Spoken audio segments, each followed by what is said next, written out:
Eu sou uma filha amada de Deus, lutando e vencendo a prepotência, a frustração, a crítica alheia e o egocentrismo. Meu nome é Letícia.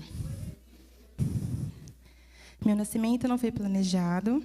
Minha mãe, quando descobriu que estava grávida de mim, ficou em choque, pois estava tomando pílula. E, ao fazer a troca de outra pílula, eu fui concebida.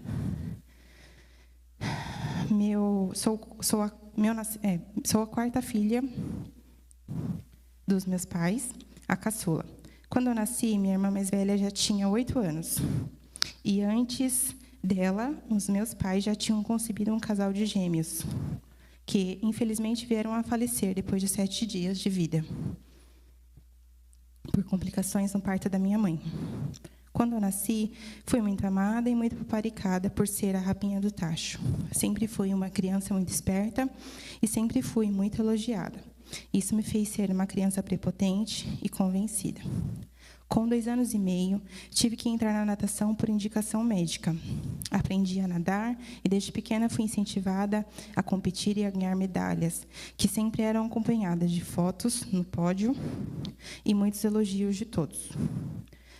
Por volta dos meus 5 anos, fui despertada na minha sexualidade ao ser molestada por um rapaz bem mais velho. Corri e fui contar tudo para minha mãe. Ela ficou em choque, mas acreditou em mim, de que era inocente, e me defendeu de acusações de mentira da mãe do molestador. E nunca mais voltamos a frequentar aquela casa. Após o ocorrido, minha mãe nunca mais tocou no assunto até os meus 15 anos, quando me recordei certo dia e a questionei se de fato aquilo tinha ocorrido. Lembro dela dizer que, infelizmente, sim, mas até hoje eu não sei se ela contou para meu pai, pois ela tinha muito medo e receio das acusações e críticas que ele fazia dela sobre ser uma boa mãe. Tanto que, com o meu nascimento, meu pai fez ela parar de trabalhar fora para cuidar melhor de nós. A minha irmã, filha única, 8 anos, sempre foi muito paparicada e mimada com brinquedos, roupas e babá. Teve que aprender a lidar com uma irmã mais nova. Hoje, vejo que isso gerou ciúmes e implicância comigo, levando ela a dizer muitas vezes que eu vinha ao mundo como enxerida. Ela alegava que tudo tinha sido dela, que tinha ficado com os restos, como brinquedos e roupas, o que gerava choros da minha parte e discussões dela com a minha mãe. E por isso, eu sempre ouvia dela: por que você teve que nascer? Demorei muito para entender o porquê ela não gostava de mim. Hoje reconheço que os ciúmes, o jeito que minha mãe me defendia, e por eu ser a caçulinha, levou ela a se sentir muito segura e, de certa forma, rejeitada como filha, levando a descontar em mim. E também a diferença de idades. E também a me sentir rejeitada por ela como uma irmã. A diferença de idade entre nós sempre nos afastou. E até hoje é um problema, pois antes não a entendia bem e não a compreendia, como ela me tratava ou as brigas que ela tinha com os meus pais. Foi frustrante porque eu não conseguia ajudá-la. Não entendia os ciúmes, a rebeldia e a rejeição que ela sentia. E por um tempo eu me senti culpada e privilegiada por algumas situações. Por não entender, passei a desconsiderar os sentimentos dela e focar apenas em mim. Me tornei egoísta desde cedo. Hoje eu sei que ela sempre me amou do jeito dela e consegui passar por esse processo de cura aqui nos 30 semanas. Na minha infância, eu aprendi a dançar, cantar e a nadar. E sempre gostei de tirar fotos. Era muito simpática, sempre sorria para todo mundo como a minha mãe mandava.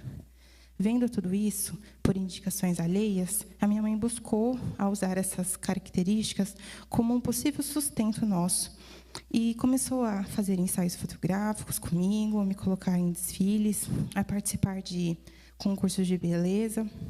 Os elogios me rodeavam e isso só contribuiu para me deixar egocêntrica e presunçosa, o que chamava a atenção de homens mais velhos, a me elogiar e a me olhar com outros olhos. Então, comecei a perder um pouco da minha inocência e a temer elogios de homens. Não eram elogios, na verdade, eram abusos verbais. Um pouco mais velha, por volta dos 7 anos, fui à casa de uma vizinha, que tinha aproximadamente a mesma idade da minha irmã. Sozinhas, ela acabou me pondo para assistir filmes eróticos com ela. Fiquei com um misto de sentimentos que eu não entendia. Eu sabia que era errado, mas passei a gostar de assistir. Aos 9, já existiam meninos interessados e era instigada por outras pessoas a aceitar, a andar de mão dadas e a dar selinhos. Na adolescência, comecei a mentir com mais frequência, era influenciada e desejava mais liberdade. Passei a esconder coisas da minha mãe. O meu pai ele trabalhava muito, ele era distante, só ouvia à noite. Quase sempre eram apenas beijos de boa noite e alguns presentes. Com o tempo, comecei a me interessar por meninos mais velhos. Percebi o poder de atração que eu tinha e me aproveitava.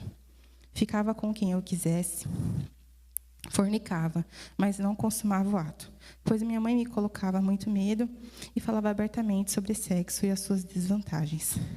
Na escola, descobri a falsidade, o engano, desonestidade, bullying e até perseguição. Namorei muito escondido, até ser pega no flagra ou na mentira. Apanhei algumas vezes, mas não sentia remorso. Voltava a mentir. Minha mãe fez o possível para me corrigir e passou a me controlar em tudo e por todos. Na escola, no clube, na rodoviária, minha mãe tinha muitos olhos em mim. Lembro que tinha muitas crises de raiva, birra talvez, pois era acostumada a fazer em tudo o que eu queria. E com as mentiras, passei a receber muitos não. Fui muito mimada e não aprendi a lidar direito com a frustração, e muito menos com a crítica, que quase nunca acontecia. Foi então que uma amiga minha pegou algo que não era dela e a via se gabar da vantagem que ela teve. Com a influência, passei a furtar coisas que não eram minhas. Começou com um elástico de cabelo, um anel no chão, um material escolar esquecido, até evoluir em bijuterias em lojas, esmaltes e assim por diante. Não me orgulho disso, mas hoje compreendo que foi uma compensação da minha frustração e como manipulava as coisas que eu queria e não podia ter. Me casei nova, com 17 anos, não por estar grávida e nem por pressão alheia, sim por rebeldia contra os meus pais. Eles tinham um sonho de morar em outro estado, e após muitos anos, com a casa à venda, finalmente ela foi vendida. E de última hora, preferi casar ao invés de ir embora com eles de São Paulo.